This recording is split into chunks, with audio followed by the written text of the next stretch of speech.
arredondado, obviamente, mas é uma especulação. Como o prefeito conhece o lugar, é óbvio, e inclusive quais as áreas mais adensadas, onde morava mais gente, essa expectativa terrível que ele tem, ela pode ser confirmada. Afinal, segundo a própria mídia local, 891 edifícios foram destruídos em Derna. 891 edifícios. E há o problema em alguns lugares em que as águas arrastaram tudo que havia pela frente e também houve um estouro das barragens, né? Barragens que se romperam. E aí entra uma outra questão. Os efeitos do que aconteceu há 12 anos, o bombardeio por 8 meses da Líbia pela OTAN e a destruição de infraestrutura líbia, destruição deliberada de infraestrutura líbia.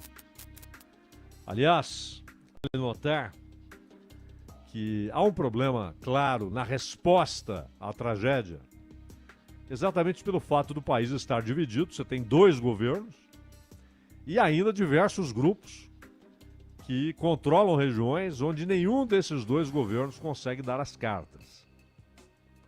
Além de uma área que é controlada pelo Estado Islâmico. Então é muito difícil garantir eficiência, rapidez nas ações governamentais, nas ações do poder público para buscar as pessoas, para abrigar as pessoas, para procurar os corpos e os desaparecidos e para o trabalho de reconstrução. Essa divisão torna tudo mais lento, moroso, difícil.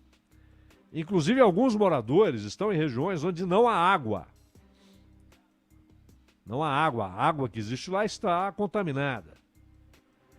E, no entanto, a região mais próxima, onde há possibilidade de se instalarem, porque ali existe água, água potável, essas regiões estão coalhadas de minas. Minas terrestres.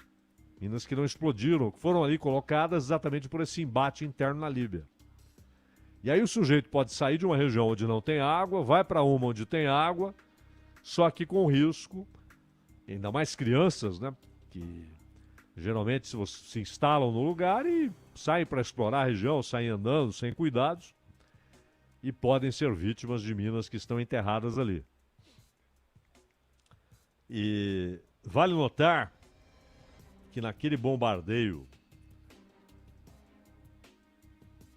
que foi realizado pela OTAN, e a coisa começa quando os Estados Unidos eles pedem no Conselho de Segurança da ONU, na ocasião, que houvesse o impedimento de aterrissagens de aeronaves e também que voos saíssem daquela região. E mais do que isso, quando o assunto foi levado ao Conselho de Segurança, e essa solicitação dos Estados Unidos foi em março de 2011 ao Conselho de Segurança da ONU, solicitando que se implementasse uma zona de exclusão aérea sobre a Líbia, como um cerco ao Muammar Gaddafi.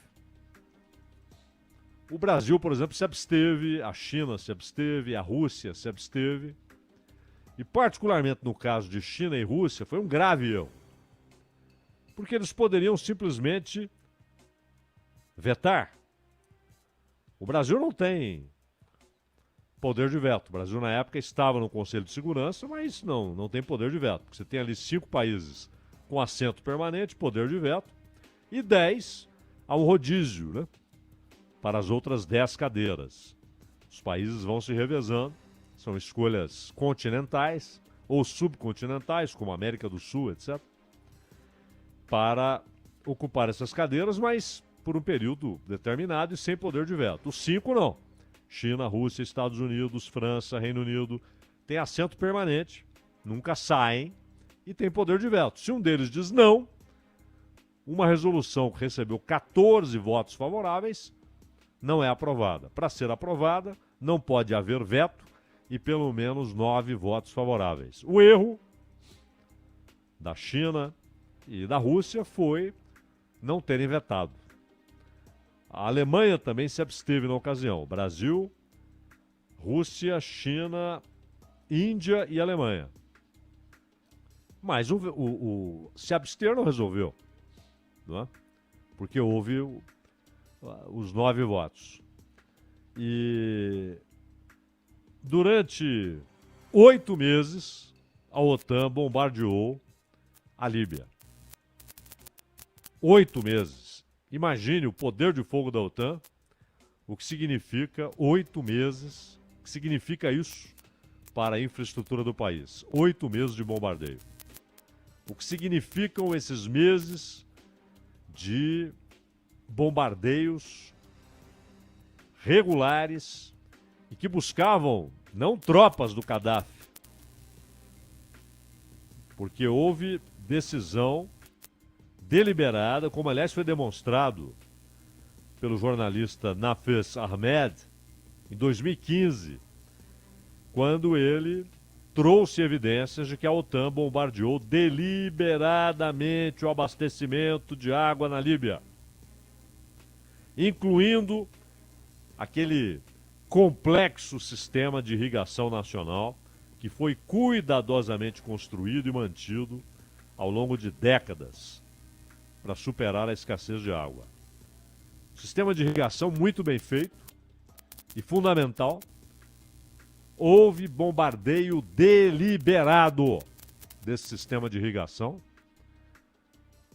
atingindo mortalmente a produção agrícola e destruindo sistemas de armazenagem e distribuição de água.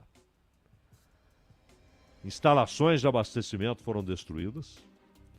E esse relatório, ele embora não traga pormenores, mas foi um ataque generalizado e que devastou essa parte da infraestrutura líbia. E aí o país mergulha em guerra civil depois da morte do Gaddafi. Morte do Gaddafi, que era um dos objetivos da OTAN. Um dos objetivos, principalmente, de Estados Unidos, França e Reino Unido. Esse era um objetivo claro, a morte do Gaddafi. Por quê? Porque não gostavam do Gaddafi? Porque o Gaddafi era acusado de crimes? Não! Porque as acusações que foram feitas ao Gaddafi, elas eram referentes a fatos que há muito o Ocidente já havia colocado para debaixo do tapete. E ele foi recebido na França, aliás, não só recebido, ele deu dinheiro para político francês. Ele bancou campanhas na França, inclusive do senhor Sarkozy. E passou a ser paparicado pelos Estados Unidos, pelo Reino Unido, pela França, até que estoura aquilo que o Ocidente decidiu chamar de Primavera Árabe, não é? E aí o que ocorreu com essa história de Primavera Árabe? Que era uma referência marota à Primavera de Praga, que é uma outra história. Primavera de Praga, em 68, esmagada pelos tanques do Pacto de Varsóvia, quando havia uma tentativa de liberalização do regime na Tchecoslováquia. E aí usaram essa expressão, Primavera de Praga, numa referência aí ao que acontecia no norte da África e também parte da Ásia, na Ásia ali do leste do Mediterrâneo, do mar Mediterrâneo. Chamaram de Primavera Árabe como se fosse um movimento só. O que aconteceu foi desencadeado por protestos na Tunísia e aquilo se alastrou. Teve como efeito a derrubada do Mubarak, mas de nada adiantou, porque veio a Irmandade Muçulmana, o Morsi assumiu o poder, mas depois houve manifestações pesadas contra o Morsi no Egito. Seu governo foi derrubado, ele foi preso e, na sequência, foi colocado no poder e depois eleito numa eleição com resultados exorbitantes, porque o general Sisi teve uma votação extraordinária, né? Lembrava aquelas votações do Saddam quando estava no poder no Iraque. E nada mais mudou. Os Estados Unidos tentaram aproveitar a ocasião para derrubar o Gaddafi e para derrubar o Assad. Desencadeou uma guerra civil na Síria. A fragilização do poder na Síria fez com que o Estado Islâmico tomasse um pedaço do país e também um pedaço do Iraque, sendo atacado depois por Estados Unidos e Rússia, ataques conjuntos, quando eles ainda se davam, né? E o Estado Islâmico conseguiu resistir por muito tempo, porque os seus combatentes se abrigavam em cidades. E como é que você vai bombardear cidades indiscriminadamente? Então era preciso ações em terra, o que principalmente foi feito pelos curdos. Os curdos foram fundamentais em terra no enfrentamento ao Estado Islâmico. Depois foram traídos pelo Trump, que retirou suas tropas que protegiam os curdos de ofensivas da Turquia, principalmente em território sírio. Ou seja, um caos. Escolas, estradas, locais de produção agrícola devastados pela guerra civil na Síria, ainda não completamente resolvida.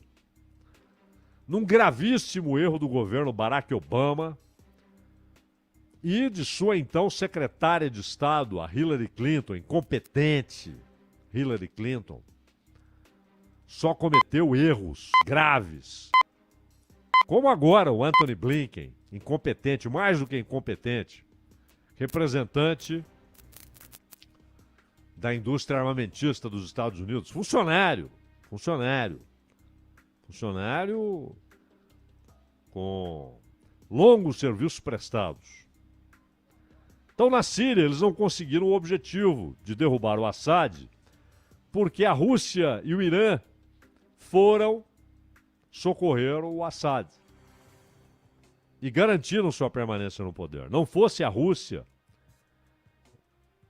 eles teriam derrubado o Assad, mas numa operação tão incompetente que provavelmente, por longos anos, daria grande parte do território sírio ao Estado Islâmico.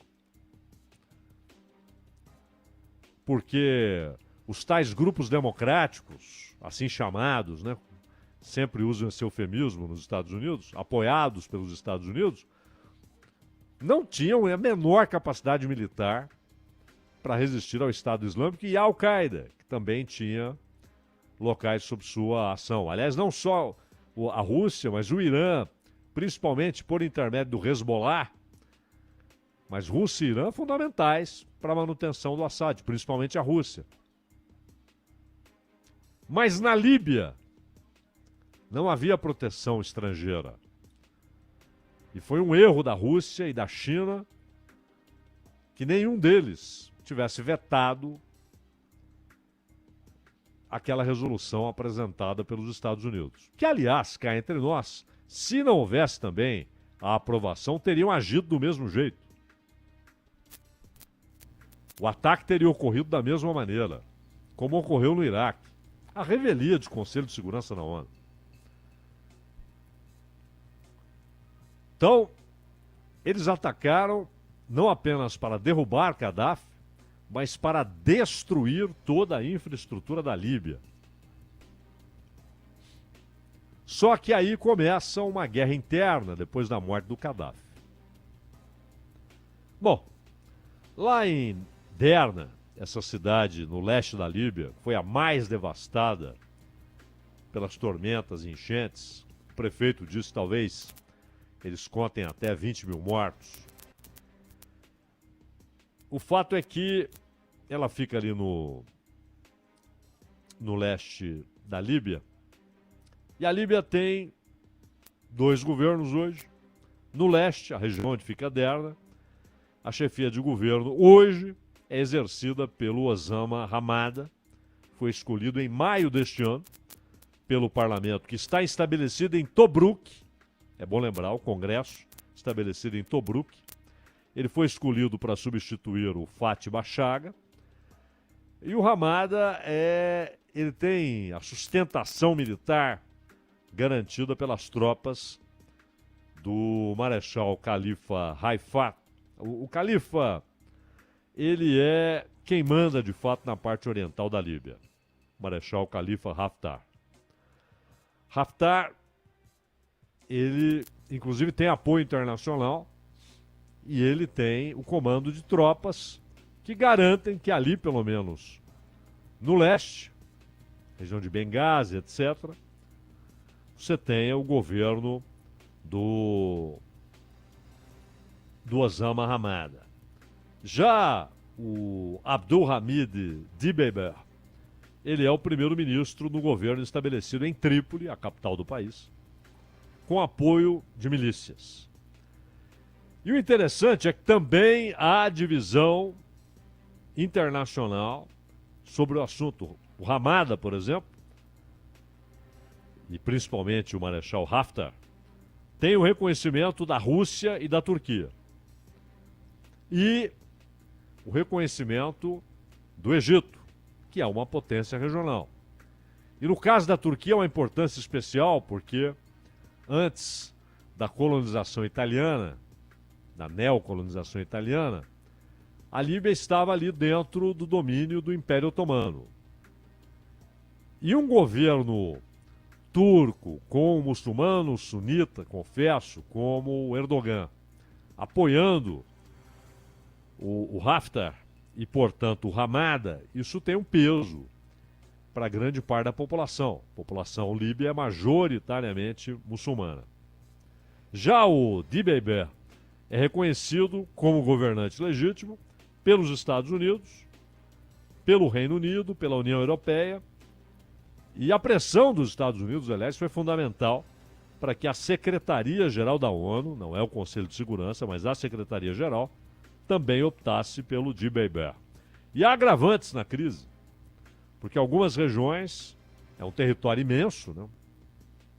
1.700.000 quilômetros quadrados, com pouco mais de 7 milhões de habitantes. Então o território é imenso. E há algumas regiões desse imenso território que estão sob domínio de milícias independentes, inclusive, como eu falei há pouco, uma área onde há a base do Estado Islâmico. E o interesse agudo de potências globais e regionais pela Líbia, além de aspectos geopolíticos, né? Expansão de área de influência, etc. Mas há um motivo específico para esse interesse. Petróleo. Um governo aliado de uma potência pode significar para essa potência o controle sobre a produção e a venda de petróleo líbio. E hoje, o controle sobre a produção e a comercialização também está dividido. Não há alguém com controle total, integral, dos campos de petróleo e da exportação de petróleo. E esse imbróglio, claro, foi desencadeado pelos ataques da OTAN contra a Líbia e o consequente fim do governo do Gaddafi. Gaddafi estava no poder desde 69. Né?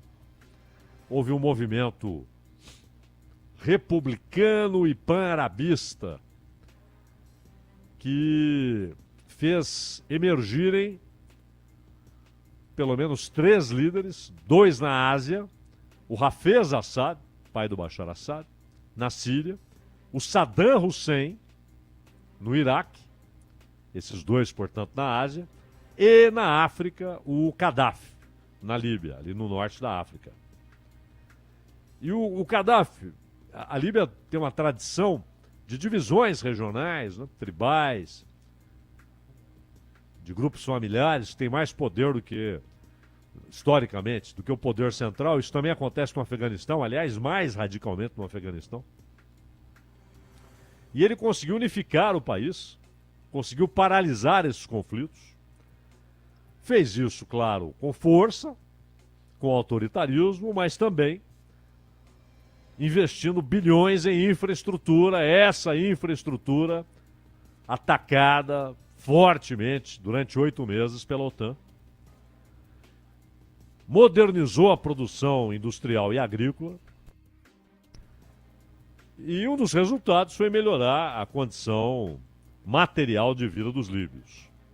E com a morte do Gaddafi, o país embrenhou nas antigas divisões, entrou em guerra civil. 2014, então, a guerra civil torna-se escancarada.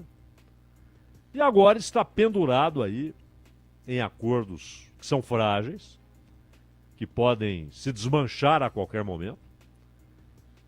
E a divisão, a instabilidade, a sensação de que logo haverá outra guerra, afetaram, claro, a qualidade, a regularidade dos serviços públicos. Isso ficou tragicamente demonstrado na resposta lenta e ineficiente aos resultados da gigantesca tormenta e também no fato de barragens que não suportaram, foram rompidas pelas águas porque faltava manutenção. Então é claro que os serviços públicos foram duramente atingidos e a qualidade dos serviços públicos, quando vem uma tragédia como essa, a resposta fica nitidamente comprometida. Mas vale notar, não apenas pelo caos, quase isso, há um certo exagero, né, no uso da palavra caos, mas nessa situação, nesse imbróglio que não tem solução à vista, até porque também o apoio internacional está dividido, isso no momento de tensão internacional, de formação de blocos. Isso demonstra que é ainda mais difícil resolver a questão líbia, a população dividida, e não é esse o único problema. A OTAN não destruiu apenas um regime, não apenas levou aquela insurreição que produz a morte do Gaddafi por populares. O bombardeio da OTAN devastou um país que estava construído, que tinha um eficiente para as possibilidades líbias, um eficiente sistema de irrigação, de armazenamento e distribuição de água, isso num país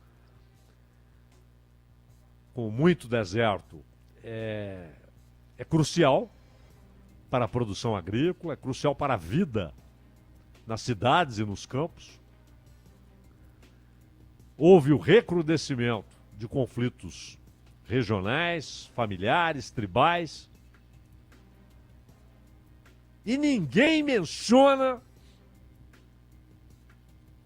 que os países que ordenaram esse ataque e a própria OTAN, como organização juridicamente formada, indenizem o povo líbio. Inclusive paguem a reconstrução da infraestrutura destruída. Ninguém menciona, ninguém faz isso.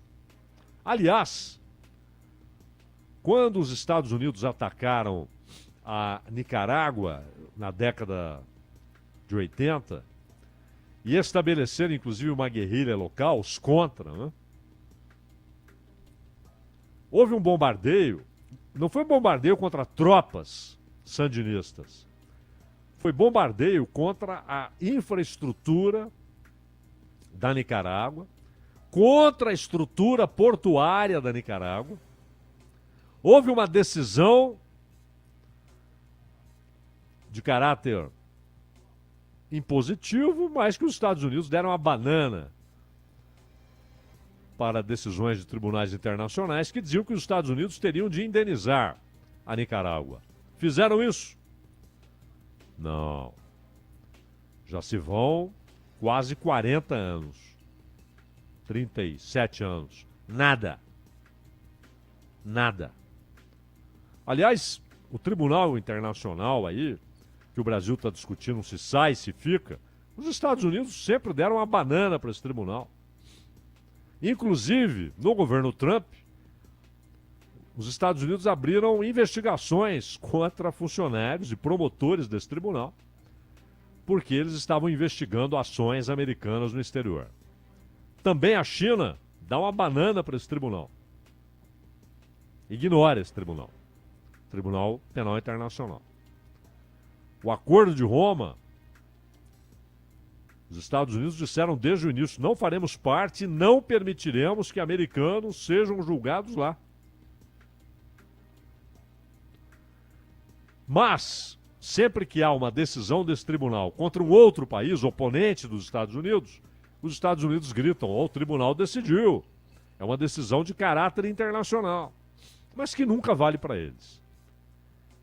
É uma obrigação, se não legal, porque nenhum país é obrigado a acatar a ordem do Tribunal Internacional, mas é uma obrigação moral dos Estados Unidos, da França, do Reino Unido, principalmente desses três, mas também da OTAN, juridicamente estabelecido, que seja entregue ao povo da Líbia uma bilionária indenização. A Líbia foi destruída em razão desses interesses estrangeiros que permanecem produzindo guerras, morte, devastação no país. Danilo Gobato.